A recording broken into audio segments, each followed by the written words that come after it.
Okay.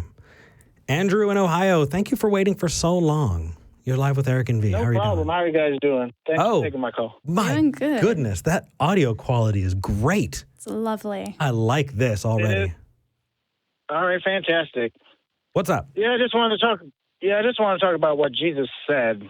Okay. And I always ask, because I'm a Christian, and I always think to myself, if God took human form, what would he say? And when I read especially the Gospels, I'm always thinking, this is some amazing stuff right here. And it pierces me right in my heart. And I guess my point would be just everything Jesus is saying is, I feel it is the truth. Well, you know what pierces me right in my heart is, so do all who live to see such times. It is not about, it's Gandalf. Gandalf and his quotes pierce me in my heart. And I feel like it is true that if there were real wizards, then Gandalf would be a real wizard because of the way his words impact me. I guess that Gandalf is what? What is that, Harry Potter or what? Oh my God. This call shall not pass. Hold on. I'm done. This shall not. I don't know if I can do this. Oh. No, sorry, Andrew. Lots and lots of inside jokes. It's getting real meta in here. That's Lord of the Rings, ain't it? Yes, it is. Yes, it is. You've absolved yourself. I think I saw the It's first. fantastic. I think I saw the first one. V gave you an example of why what you said, why it's not convincing for us.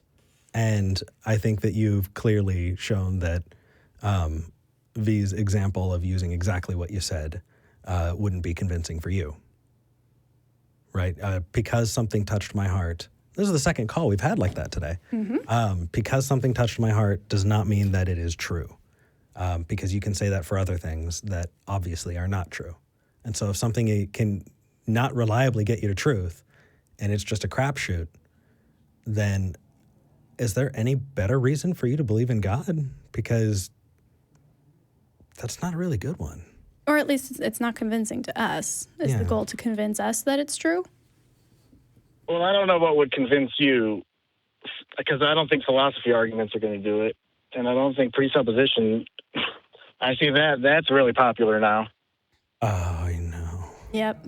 We're all mourning that. You know, honestly, it's job security. I mean, is what it is. Fair. Yeah. See. But yeah, no, if you come into a discourse and you're already planning on not listening to the other person and just saying, I've got the answers, yeah, it's not going to take you anywhere. And I think you would probably agree with me that is not a good way to talk to somebody. It's just a good way to be condescending and logic. If you could logically prove a God and then be able to show that is based in the world that we live in, awesome. That'd be cool. I also think that if you were to build a godometer that can reliably detect gods and then detected that God and showed how that worked, that'd be cool. If you could maybe get Jesus to show up and talk to us, I mean, there are things that we could probably go down that route on. But just saying that you like what Jesus allegedly said isn't necessarily the argument that's going to convince us. And why is it convincing you? Because I don't think, since there's a lot of skeptics out there that don't believe Jesus existed, I'm always thinking, if these people are making up this story, then what are they going to say that God would say to us if he revealed himself to us? Well, does that make sense? It does. And I kind of want to give you an analogous idea here just to try and help maybe paint that in a different light. I'm sure you know about Heaven's Gate. I've heard of that. Yeah. You had a cult that decided that they thought they had all the answers to the degree that they committed suicide in mass. Is that the Jonestown one? No. Jim Jones? That's another one. That's another one. I know. People can take to the grave an idea. You're talking about the one in Waco. Nope, that's another one. Well, Jesus did. Andrew, you're doing my job for me. Well, Jesus did predict that there would be false teachers. I mean, that's a really good way of saying I'm right, even if I'm not right. That's also exactly what a false teacher would say. Yeah. So what I'm saying here is people can take to the grave ideas that they think are true, and those ideas not be true. We have examples of that. And you actually listed more than I would have been able to off the top of my head right now. So even if we grant that those apostles believed what they saw, doesn't mean that they're necessarily true. Well, I was reading in a psychology book that it was like an encyclopedia of psychology because I'm trying to study up on other things. Sure, the DSM? That 0.2% of people suffer from delusions. So it's very high. If you're gonna admit, go ahead. Oh, no worries. It depends on how you define a delusion, because, dude, it happens way more often than you think. If you want to experience a delusion, don't eat for a couple days, or don't sleep for a while, because that you can get there too. If you want to do some drugs that can alter your brain chemistry, you can also experience things that are not true, that are just messing with your brain chemistry. So to write that off, I don't think you can, man. I think there's a whole lot more that goes into it. And I'm not saying that the apostles were these maniacal, evil conspirators. They could have believed if they existed at all. But right now we're stuck with the book. And the book says, hey, I'm totally true. And that's not a good reason to believe it. You should have a good reason. Do we all assert that our evidence is true? Because the Bible asserts its evidence. Yeah, the Book of Eric asserts that it's true. Well, you didn't write a Book of Eric, but maybe in the future. Oh, no worries. It's because I'm not done writing it yet. It is okay, my son. I will absolve you. I know it sounds really, snarky, but I can write a book, and it can say, hey, this book is totally true. That does not make it more likely true. It just means that book says that. We're talking about books here. We're not talking about one book. Unless you believe the Gospels are written by one person. Okay. So let's just not even fiddle with the small stuff. Does the idea of a compilation of books make it more likely true?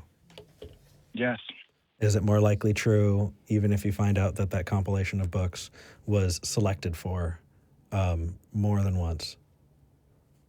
Because let's take it. Islam is completely relying on Muhammad. Yeah. Would you rather have multiple eyewitnesses or one? I'd rather talk about your God and talk about Muhammad with a Muslim. So let's stick with you. Have you heard of the Council of Nicaea? Actually, you don't even have to. I believe 312 AD. Okay. Have you heard of the First and Second Councils of Trent? Is that the one where they determine the Bible? Mm-hmm. That would be it. But that's pretty amazing, don't you think? No, not at all. That's where we get one iota of a difference. Because it took 300 years to decide whether Jesus was of God or he was God. So hold on. If I write a book and it says that I'm right, and then people later on say, we like this book, but we're going to make a couple changes to it, and then it stays that way, where along that line have you determined that what I wrote was true? Well, we have that's where we go with the manuscript evidence. The main what? Manuscript evidence. The manuscript evidence. Okay, so for that, I will in my mind be thinking, okay, I have this obviously fictitious book. It will say the same thing you're about to say. I'm going to need you to show me why your book is true and mine is not. What book are you? I'm asserting the Bible's true. Cool. So what are you asserting? Book of Eric. And I'm not. It's a very, very snarky response, but it points a really important picture here. It paints a really important picture here. And that is that just because you assert it doesn't mean it's true. Oh, right. I've got the book. Why don't I bring the Book of Eric out? Okay, so what about the Bible makes it true? Because it says it's true? Well, mine says it's true too. So now they're both on equal footing. Revelation to us because we are separated from him. So this is how he goes to reveal himself to us. I appreciate that you have figured out how I reveal myself to you. Also, I'm talking to you. Hi, Andrew. Hello. Okay, so actually, I think I win. Because here's some evidence that at least the book where I say I'm God, we have evidence of. You can come to Austin. I can meet you. We can have a beer. I'm saying hi. I think I win. Do I win? I'm pretty sure I win. I don't understand your point. I guess why would God reveal himself to sinners, I guess, is my main question to you. I don't. Why? We haven't even determined that your God is a real thing, more or less whether or not it's a he. And then why? Then we're talking about its characteristics and what it would likely do. Why? You got to back up the idea that God exists in the first place.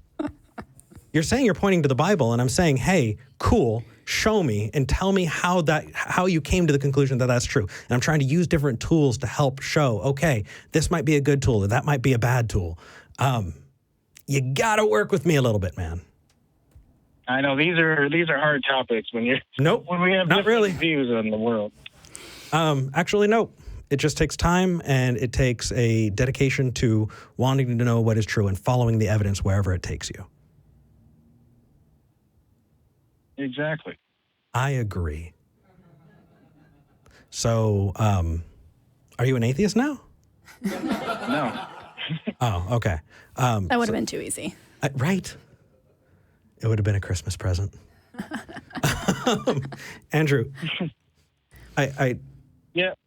I'm sorry, this conversation went nowhere. I feel like it went nowhere. No, here's what's happening. I mean, I'm going to level with you, dude.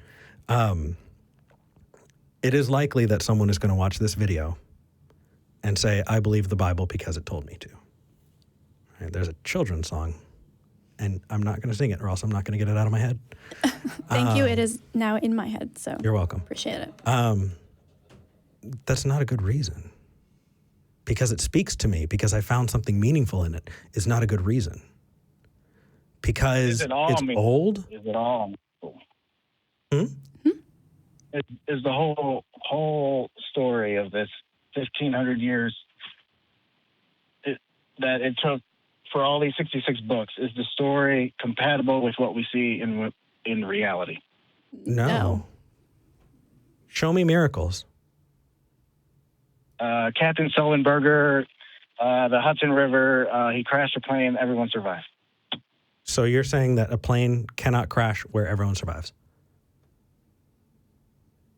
That you determined that a miracle or the supernatural is more likely. When the media, go ahead. When the media describes that as the miracle of Hudson, does that upset you? No. Words don't upset me. Well, you just said miracles didn't exist, so... Yeah, that is also true. The highly improbability of the Hudson River crash. What's the probability of people surviving a crash versus the probability of that God existing and intervening? Do you know?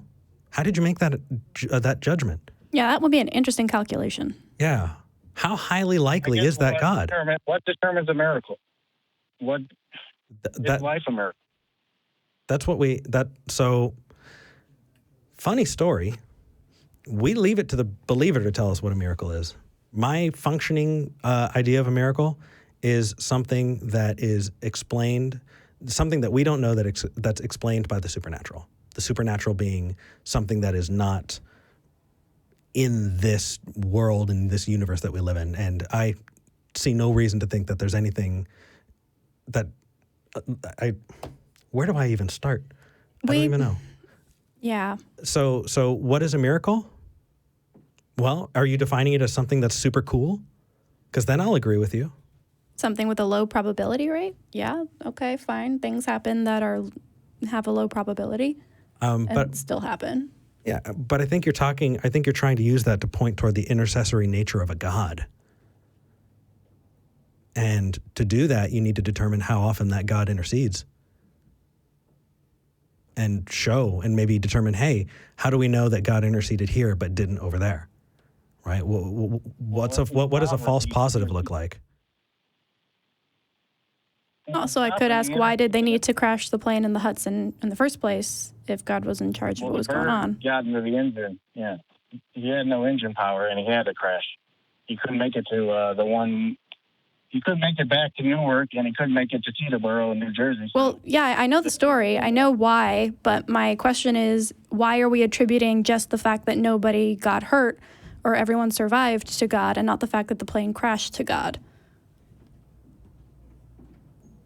That when it happened, I thought people would have been killed, and I couldn't believe, and it was shocking that they weren't. Okay, so things that are shocking and unlikely are miracles?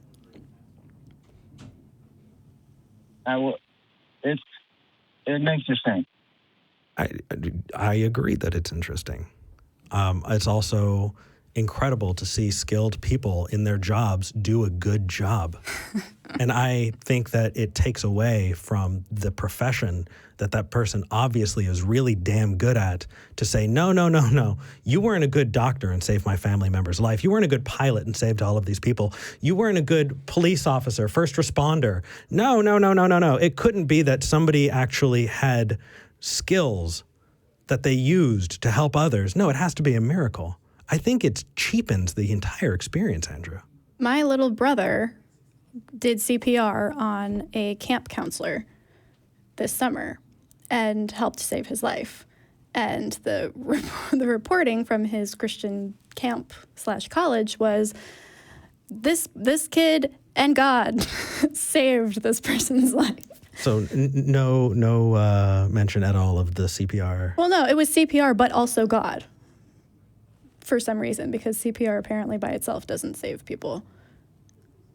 Yeah, Andrew, do you see why this is so problematic? I understand. Yeah, it's cool. It's it's a trying to figure. Yeah, I understand.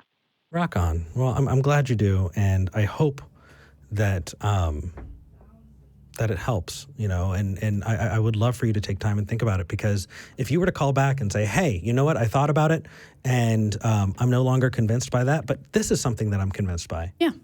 We'll talk to you about it.